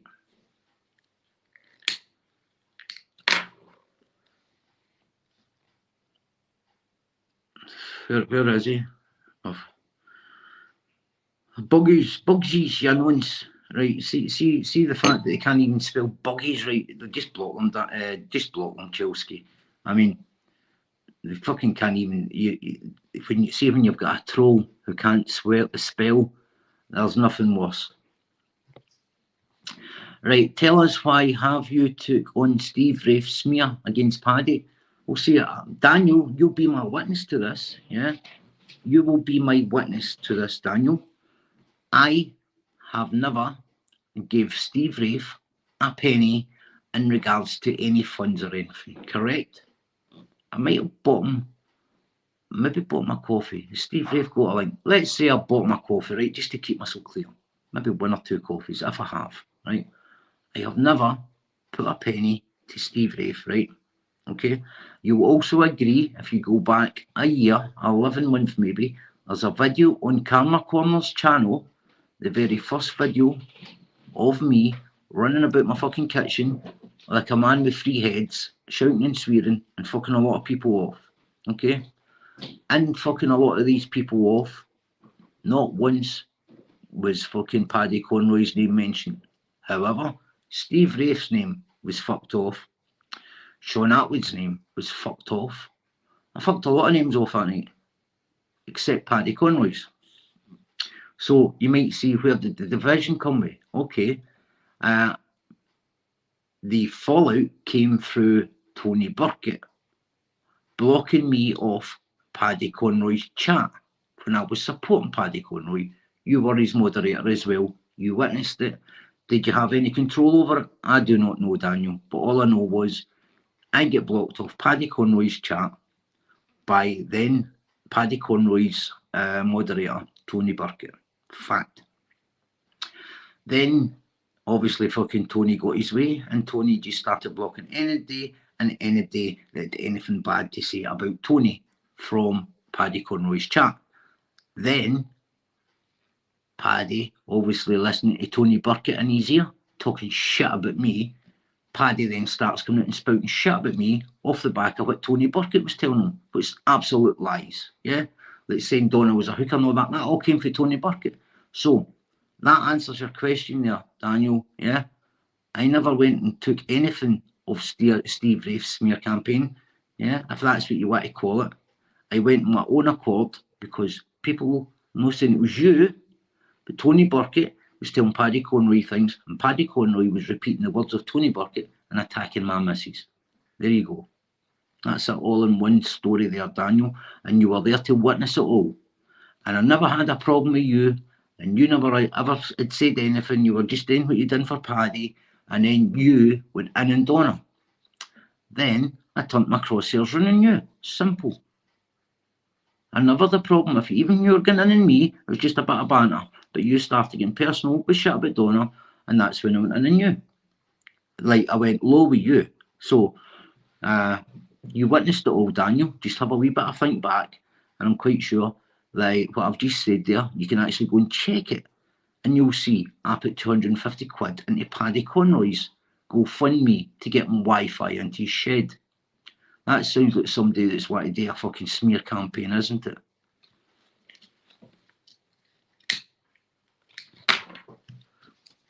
I like Paddy Conroy, right, up until he turned on us. Then when he turned on us and I seen how he could spread lies about me and Donna, I thought, well, who else can you do it about, Paddy? That is where I turned, Daniel, and that is where I started educating myself, and that's why I'm sitting here tonight offering you the chance to come on and speak to us. And why did you fall out with Steve Rafe and donate a couple of £100 to Paddy? Is that how you pay people off? Or to get in their good books? I fell out with Steve Rafe. Again, I've said this many times. I fell out with Steve Rafe because I thought Steve Rafe had jumped back onto the Digger Hagee bandwagon. So Steve Rafe was doing a kind of mediation thing with, who was it, Sean Atwood, I think? Steve Rafe with Decca Hagee. Then Steve Rafe was control to fuck. Then I said to Steve, this is fucking what's happening here. This is fucking dead. Steve basically said, yeah, stopped. Looked as if he'd shook hands with Decca Hagee. Went back on a panel with Sean Atwood and Jen. And that was when, if you go and check, Daniel, the videos are all still there. If you go to Camera Corners, my video is still there. And if you go to Sean Atwood's, I'm not sure if the podcast's still there with Jen and all that. And that was where I fucked off Steve Rafe because I thought that he'd jump back onto the nonsense bus again. And I thought, you know what, fucking Paddy was right. So I'm supporting Paddy again. And yeah, and I put the money into Paddy's account, not to buy Paddy, just so I could get it fucking right up everybody who jumped back onto the Decca Hagee bandwagon. And that's why I done it. Nothing more, nothing less, mate. And then I didn't know that Steve Rafe was obviously just checking to see that if he said, aye, okay, Decca, you know, we'll agree to disagree, all Steve Rafe's trolling stopped immediately. Like, near enough the fucking whole lot of it stopped. But then, when Steve Rafe then realised that Decca was responsible for 99% of his trolling, well, I didn't know Steve was doing his own wee test. So they then come back that Steve Rafe wasn't the slidey bastard like I thought he was. He was just doing things for his own safe haven to find out for himself that what we were saying was right enough. That's why. Nothing to buy Paddy, nothing. It was just to get right up Steve Rafe at the time because I was fucking flinging the dummy out the pram. And that's what it was. Paddy gave the coin to Tony to get victims' kids' presents because Paddy didn't want the coin, so you couldn't have something over him. But again, what would I have over him, Daniel? Think about this, right? Think about this.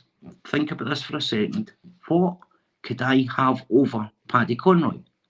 What could I get Paddy Conroy to do that I wasn't doing myself at that point? Nothing. I gave him the money because I was angry at Steve Rafe. I was disappointed with Steve Rafe thinking he'd jump onto the dickhead. That was it. It was an act of stupidity from me to put fucking 250 quid into Paddy's GoFundMe. I was angry. I had a bit of coin to burn. I was angry. Nothing else, nothing more. No trying to buy anybody, nothing. I just wanted Paddy to put up a thing in the morning with an anonymous thing for £250 so I could say, fuck you. That's all it was, mate. Nothing more, nothing less.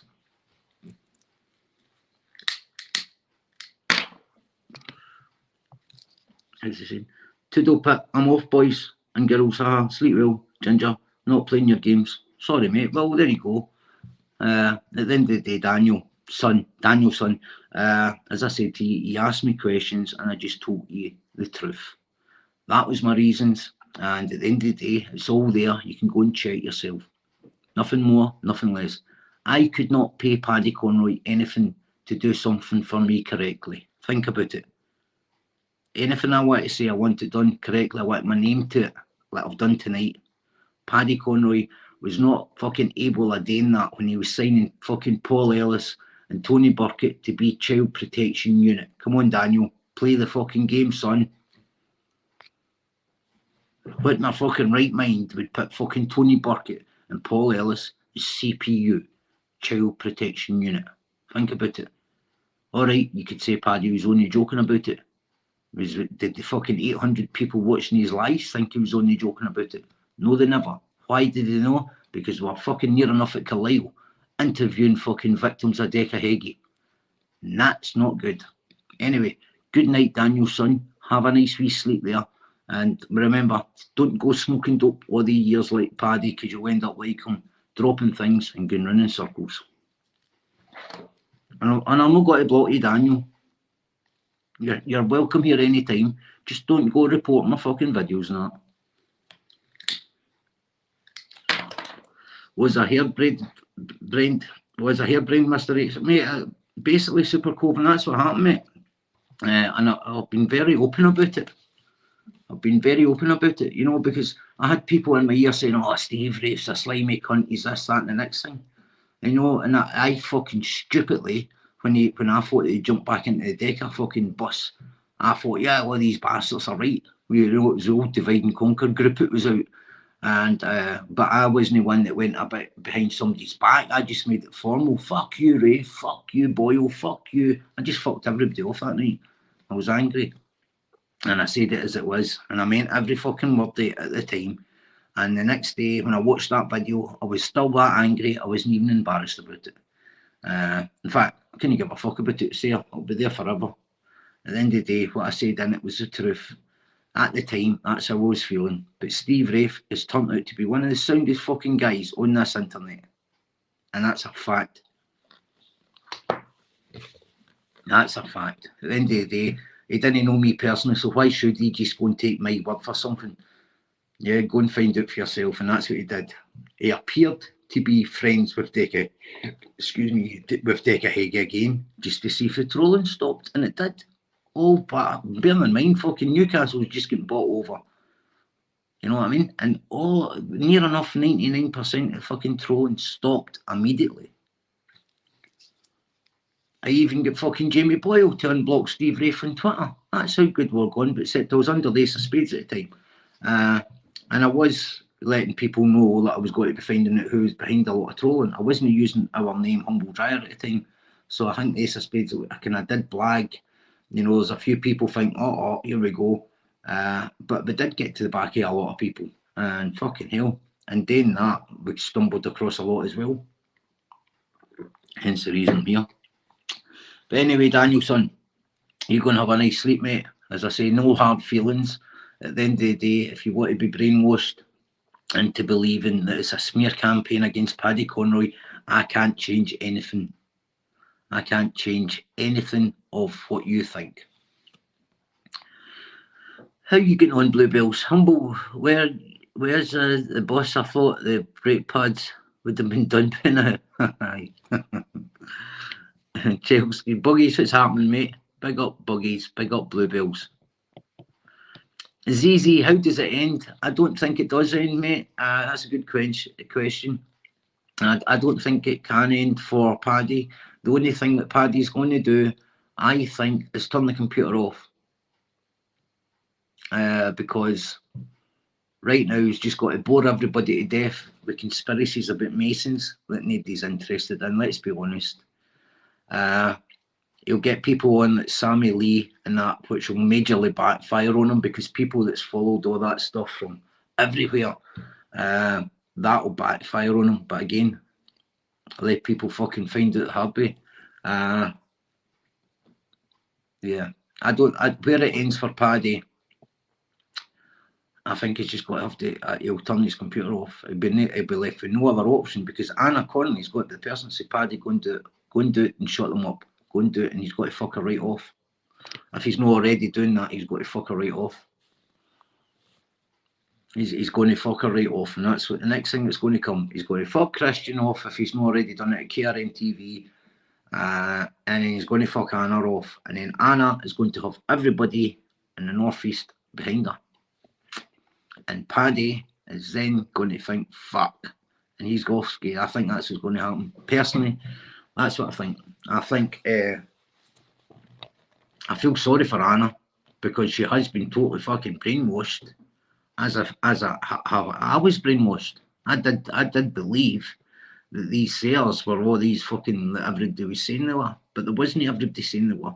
There was a fucking couple of people who was covering their backs with police handlers saying they were, and that's a difference. That's a big, big difference. And it's fuck all to do with any movie of that, guys. Listen, I'm in a fucking picture of the movie. It's fuck all to do with the movie. Nothing.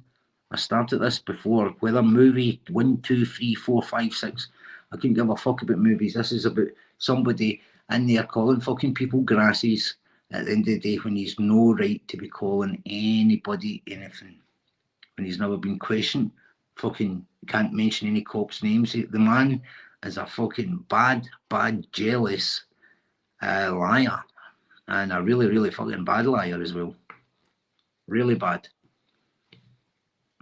And I feel sorry for him in a way, because I do believe if Paddy stopped smoking dope, yeah, and sat back after 3 or 4 weeks, I think Paddy would bury his head in the fucking garden, because I think it's total delusions and paranoia and jealousy and bitterness of his own ill-gotten fucking ways in life that he's rotten with guilt. He sold his soul, right? He made a deal with Northumbria Constabulary long before the fucking child, fucking whatever he wants to call it, yeah? And he is riddled with guilt because every time he fucking thinks of what he's done, he fucking thinks his father and his brothers, and he's the only one that's turned out like that, so that says it all. He's riddled with guilt. He didn't like fucking Viv Graham. He fucking hated Viv Graham. And that'll be the truth of the matter. And Viv Graham battered Michael. And I'm not bad mouthing Michael fucking Conroy in any way, shape or form. But Paddy's life was fucking destroyed when that happened. And he fucking hated them.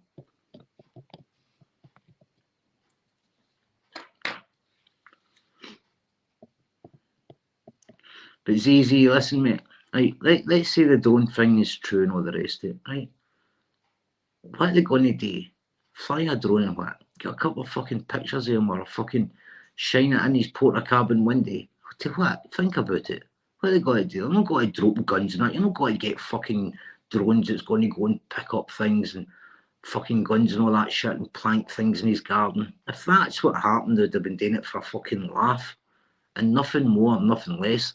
Like Paddy would have done fucking 20 years ago. A stupid laugh. And that's what's happening. So can take the drone thing out of the fucking way.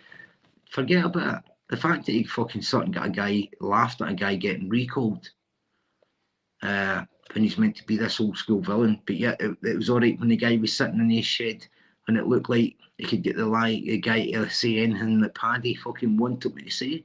It's when the guy said, no, wait a minute, Paddy. I ain't fucking doing this for you. That's when it went wrong. He told everybody that fucking me Cookie had video recorded him talking. Cookie's fucking recorded nothing. He said he caught Cookie recording him one day. He was fucking about, he's fucking full of shit. He's never recorded them. Paddy just wants to say that to use to make it look better. Cookie's never recorded them. I asked the guy, I said, did you record them? He said, did that fuck? He said, John, I would tell you, I've nothing to, why would I not tell you? If I'd record them, I'd fucking tell you. He said, I'd have it out there just to fucking get him angry. He said, I never recorded a fucking thing on him, not once. Not once. You know what I mean? Not once did they record them, so I don't know why he's fucking... Mate, as far as I know, he was... He wasn't coping fucking that well over Christmas and that, but it's to be expected, isn't it? First time back in after fucking all the years. And try to get yourself settled and they're moving you about here, there and everywhere. So again, mate, the only times I've spoken to Cookie was on their lives, yeah?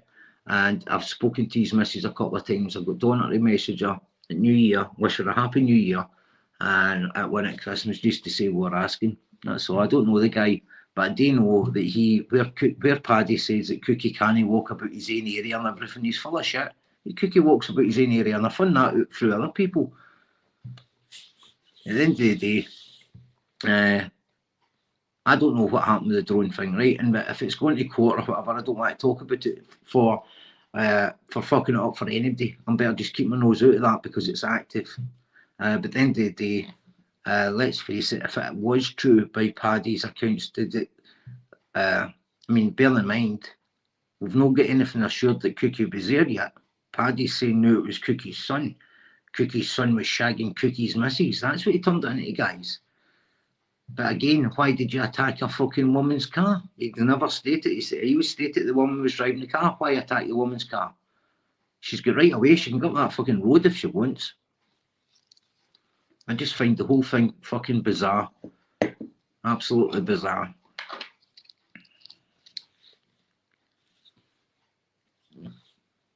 You know what I mean? Absolutely fucking bizarre.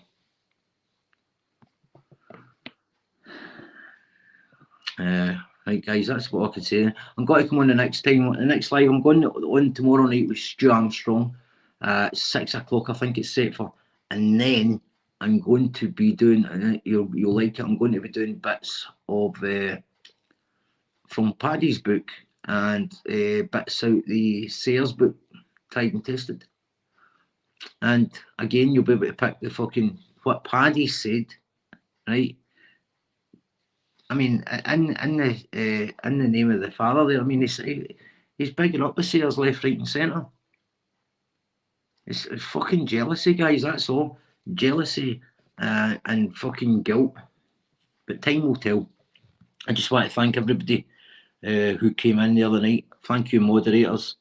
I'm going to go and get my bed. I've had an eventful fucking evening, and just another day at the office, and we'll go for there. And don't worry, I'll be fucking back in. I'll be back in this fucker's fucking case tomorrow. Fucking Frankendial here. You know, I've never injected any fucking synthetic oil into my shoulders. No, I'm quite sure you've not. You big nonce. Thank you, guys. Remember, you can't be good. Be good at it. And don't get caught, as Paddy Conroy would say. Hey, I'm going to read Paddy's book here. It'll take me the whole of 10.5 fucking seconds. I'll give a preview on it. I'll let a review on it. Thank you, guys. Take care. Bye-bye.